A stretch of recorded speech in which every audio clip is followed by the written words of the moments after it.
Assalamualaikum warahmatullahi wabarakatuh. Kembali lagi teman-teman di program pelatihan PPKDJS Data Analis Jakarta Selatan. Hari ini, seperti teman-teman lihat, kita di Excel ini ada dataset terkait pelanggan.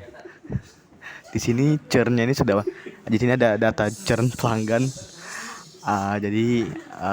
Terkait kesetiaan pelanggan atau keaktifan pelanggan dalam suatu e-commerce ya, dalam suatu transaksi. Jadi di sini ada ya tidak berdasarkan datanya. Jadi di sini misalnya ada 58 tahun dengan lama langganan tuh 4 bulan.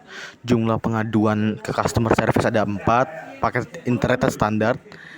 Metode pembayarannya tuh lewat transfer dan dia churn ya. Jadi dia churn. Ada juga tidak di sini. Lalu di sini kita ke job kita teman-teman. Jadi di perintah pertama kita ada import library ya. Kita langsung aja di sininya nih. Nah, jadi pertama ada import library. Lalu kita bacakan teman-teman. Pertama ada pandas, ada numpy, ada matplotlib, ada seaborn. Lalu dari sklearn itu di split. Lalu di decision tree classifier dibacakan akurasinya dan juga di import tree-nya. Lalu baca dataset. Di sini ada df head ya. Jadi dibaca datanya. Di mana sistemnya ini mesinnya ngebaca terkait dengan CSV si data Excel yang tadi ini teman-teman. Nah, yang ini ya. Jadi dibaca kayak gini. Lalu di exploratory kita harus tahu jenis apa sih data kita ini, apa sih data-datanya yang dihitung ini. Nah, di sini nih kita mau ngitung juga nih churn-nya ini berapa sih value count-nya. Kita describe juga data-datanya, kita minta infonya. Di sini di usia ternyata integer, lama langganan integer, jumlah pengaduan integer, lalu ada paket internet, ada objek, metode pembayaran objek, churn objek. Dengan jumlah masing-masing ini 200 ya. Dan tidak ada yang nol. Oke. Nah, ini di sini bisa kelihatan teman-teman. Di sini ada ya dan tidaknya. Di sini kelihatan teman-teman bisa tidaknya ini lebih tinggi daripada si ya-nya ya. Lalu kita processing. Nah, di sini kita encoded dulu masing-masing si objeknya ini nih, ya kan? Kita get dummy lalu di drop first row. Jadi kita encoded dulu ke kode binernya, lalu kita split ya teman-teman, jadi 160/40.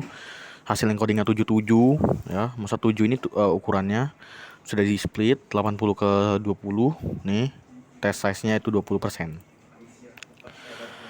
Lalu model, kita panggil modelnya ini ya untuk dilatih. Lalu prediksi.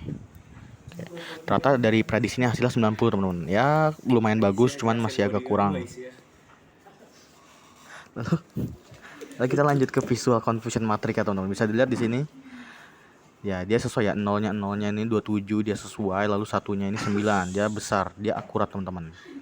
Nah, di sini ada visualisasi pohon keputusan, decision tree ya. Jadi seperti ini. Nah, ini sebenarnya agak risky teman-teman, karena kalau semakin dalam kayak gini, ada risiko kalau si decision tree-nya ini malah ngapalin si datasetnya.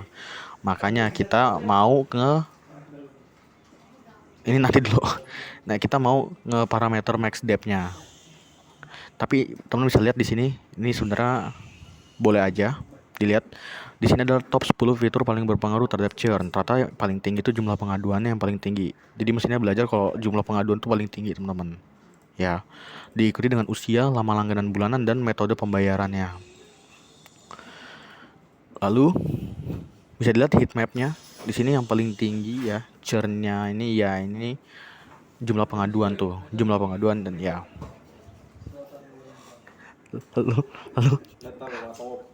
Lalu kita mau tuningin teman-teman parameter dengan hyper parameter tuning max depth tree.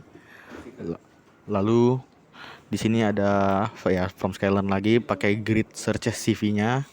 Jadi kriterionnya pakai gini dan entropi. Max depth, min sampler ya dikrit segala macamnya, kita scoring akurasinya, dan ternyata akurasinya bertambah menjadi 92 teman-teman, makin bagus. Dan juga untuk visualisasi pohonnya dia semakin efektif ya. Dimana dia ini semakin lumayan menyusut, ya diefektifkan. Jadi dia mulai belajar datanya tersebut, bukan dihafalkan ke 100%.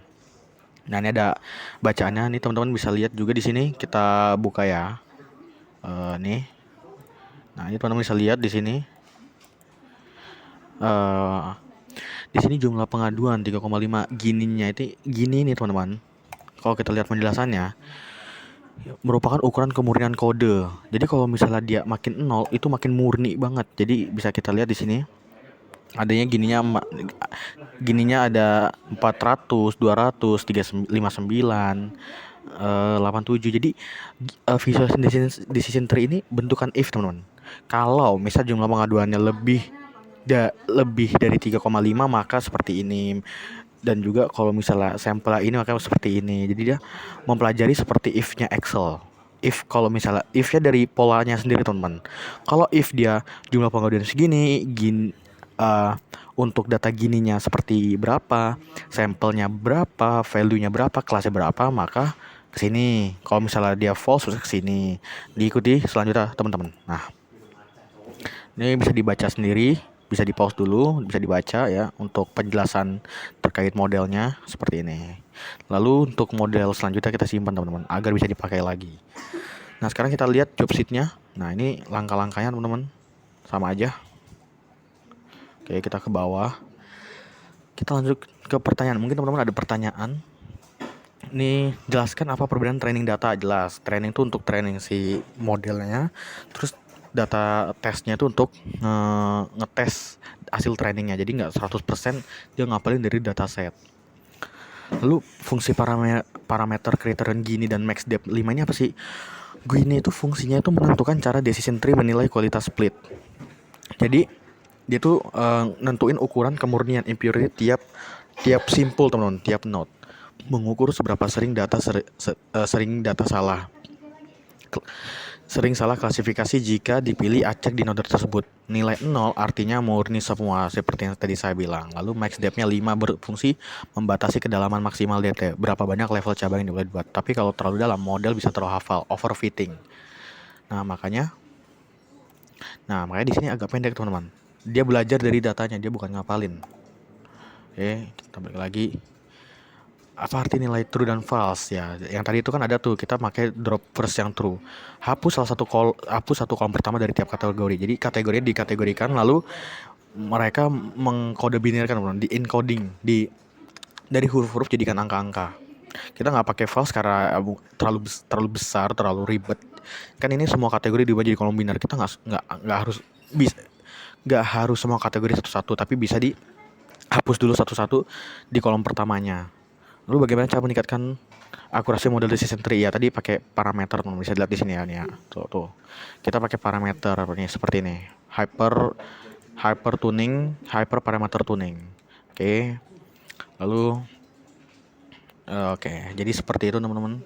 Setelah dibandingkan, ini lebih efektif setelah dituningkan ya. Yang tadinya itu 90 menjadi 92. Oke.